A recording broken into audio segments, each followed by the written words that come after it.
ఇది నా వాగ్దానము. మీకా 7:7. నా దేవుని కొరకు నేను కనిపెట్టియుందును, నా దేవుడు నా ప్రార్థన ఆలకించును. ఎంత గొప్ప వాగ్దానాన్ని దేవుడు ఈ దినము మనకి అనుగ్రహిస్తూ ఉన్నారండి. దినము దేవుడు ఏమంటున్నారు అంటే, మనము దేవుని కొరకు కనిపెట్టుకొని ఉన్నాము, అలాగే ప్రార్థన చేస్తూ ఉన్నాము అని దేవుడు మన యొక్క ప్రార్థన ఆలకించేవారిగా ఉన్నారు. మనము దేవుని కొరకు కనిపెట్టుకునే వారిగా ఉన్నాము అని దేవుడు చూస్తూ ఉన్నారు. కాబట్టి ఈ దినము దేవుడు ఈ వాగ్దానాన్ని మనకి అనుగ్రహిస్తూ ఉన్నారు. మీరు కనిపెట్టుకొని అంటూ ఉన్నారు, నా కొరకు, నా మాట కొరకు, నా యొక్క ఆజ్ఞ కొరకు, నా కృప కొరకు నన్ను ప్రార్థిస్తూ ఉన్నారు. కాబట్టి నేను నా యొక్క జీవితంలో ఇలాగ చేయాలి అని దేవుడు అనుకుంటూ ఉన్నారు. దేవుని యొక్క వాక్యంలోని నీ గోడలు మరలా కట్టించే దినము వచ్చుచున్నది, అప్పుడు నీ సరిహద్దు విశాలపరచబడును. అవునండి, మన యొక్క ప్రార్థన ఆలకించి మనము దేని కొరకైతే కనిపెట్టుకొని దేవునికి మొరపెట్టుతూ ఉన్నామో వాటిని దేవుడు మనకి అనుగ్రహిస్తారంట. ఇక్కడ ఏమంటున్నారంటే, నీ గోడలు మరలా కట్టించు దినము వచ్చుచున్నది, అప్పుడు నీ సరిహద్దులు విశాలపరచబడును. అవునండి, మన యొక్క జీవితంలో ఎటువంటి గోడలు మరి బీటులిచ్చి ఉన్నవో, మన యొక్క సరిహద్దులు ఎలాగైతే పాడైపోయి ఉన్నాయో అవన్నీ కూడా దేవుడంట సరిచేస్తారంట, మంచిగా చేస్తారంట. కట్టించు దినము వచ్చుచున్నది అంటున్నారు, కట్టించు దినము వస్తుందంట. దేవుడు మన ప్రార్థన ఆలకించి మన జీవితంలో ఈ గొప్ప కృప ఆయన చేస్తాను అని దినము సెలవిస్తూ ఉన్నారు.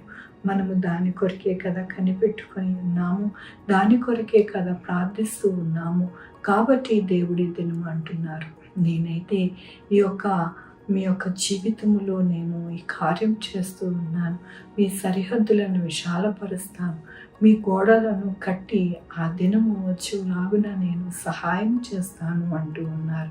మరి మనం ఎందుకు దిగులు పడాలి, ఎందుకు బాధపడాలి, ఎందుకు కష్టపడాలి?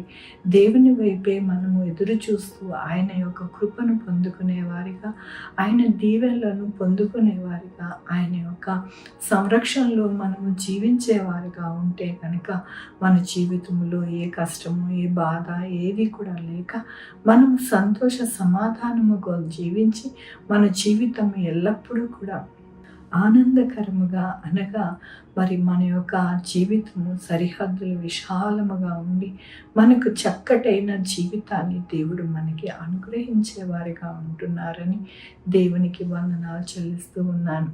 ఈ దినమున పుట్టినరోజు, పెళ్లి రోజు, అనేక శుభదినములు చేసుకుంటున్న వారందరికీ కూడా నిండారిగా శుభాకాంక్షలు తెలియజేస్తూ ఉన్నానండి. మీ జీవితంలో దేవుని యొక్క ఆశీర్వాదము, ఆయన బహుమానము, ఆయన దీవెన మీకు కలుగునుగాక. ప్రార్థించుకుందామండి. దేవా నా తండ్రి, నా ప్రభా, మీ కృపా కనికరిస్తాను బట్టి నీకు వందనాలు, స్తుతులు, స్తోత్రం చెల్లించుకుంటున్నా. గొప్ప దేవుడిగా మీరున్నారు నాయన. నా తండ్రి, మా మొర ఆలకించే దేవుడిగా ఉన్నారు. మీ అందు నాయన నమ్మిక కలిగి మీతో నాయన నా తండ్రి విశ్వాసం మీద ఆనుకుని ఉండినప్పుడు నాయన మీరు అంటున్నారు, మీ యొక్క సరిహద్దులు విశాలపరిచి మిమ్మల్ని ఎంతగానో దీవించి ఆశీర్వదించి మరి వీటిలు ఇచ్చిన మీ యొక్క జీవితాలను సరిచేసి నాయన సహాయం చేస్తా అంటున్నారు. మీకు వందనాలు ప్రభు. అన్ని విషయాలలో మాకు తోడై ఉన్న దేవుడివి నాయన, నీకు వందనాలు. సహాయం చేయండి ప్రభు. నాయన నా తండ్రి, దినము పుట్టినరోజు, పెళ్లి రోజు, అనేక శుభదినములు చేసుకుంటున్న వారందరినీ దీవించండి, ఆశీర్వదించండి ప్రభు. వారికి రావాల్సిన బహుమానం వారికి దయచేయండి. అలాగే ప్రభు నా తండ్రి, sugar, BP, thyroid, heart problem, kidney problem, AIDS, cancer, నరాల బలహీనత, పెరాలసిస్, గ్యాస్ట్రిక్ ట్రబుల్, ప్రతి విధమైన అనారోగ్యాన్ని తీసివేసి స్వస్థపరిచే నేను అన్నారు. మీ కృపను వేడుకుంటున్నానయ్యా. ఉద్యోగాలు లేని వారికి ఉద్యోగాలు తెచ్చండి, ఉద్యోగాలు పోకుండా సహాయం చేయండి. విదేశాల్లో చదువుకుంటున్న వారు, ఉద్యోగాలు చేస్తున్న వారిని దీవించండి, ఆశీర్వదించండి నాయన. 190 దేశంలో ప్రజలు నాయన మంచిగా ఉండడానికి సహాయం చేయండి. ఎటువంటి వైరస్లు, ఎటువంటి అనారోగ్యాలు ఎటువంటి జబ్బులు రాకుండా సహాయం చేయండి నా ప్రభా.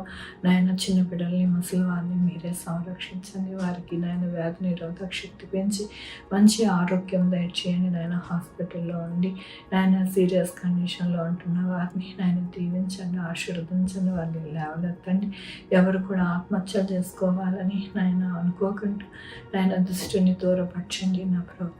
అలాగే ప్రభా నా తండ్రి, వారి చక్కటి పంటలు పండడానికి మంచిగా నాయన వారి ఆహారం అందరికీ సమృద్ధిగా ఉండడానికి సహాయం చేయండి. వాతావరణాన్ని మంచిగా ఉండడానికి సహాయం చేయండి. మీరు అక్కడ దినము నాయన అప్పటికి నాయన ప్రతి ఒక్కరూ నాయన పరిశుద్ధంగా జీవించి పరలోకాన్ని ఎత్తబడే వారి ఉండడానికి సహాయం చేయండి. ఎవ్వరు కూడా నరకానికి వెళ్ళకుండా కృప చూపించండి నా ప్రభు. అందరికీ మీ వాక్యాన్ని అందించి నాయన ప్రతి ఒక్కరి హృదయాన్ని సంధించి నాయన వారి యొక్క జీవితాలలో మీరే దీవెనకరమైన జీవితము వారికి అందించమని కోరుకుంటూ నా ప్రభు నా రక్షణ యేసుక్రీస్తు పరిశుద్ధమైన నామమున అడిగి వేడుకుంటున్నా తండ్రి. ఆమె తండ్రి కుమార పరిశుద్ధాత్మ సదాకాలం మనందరికీ తోడై ఉండునుగాక.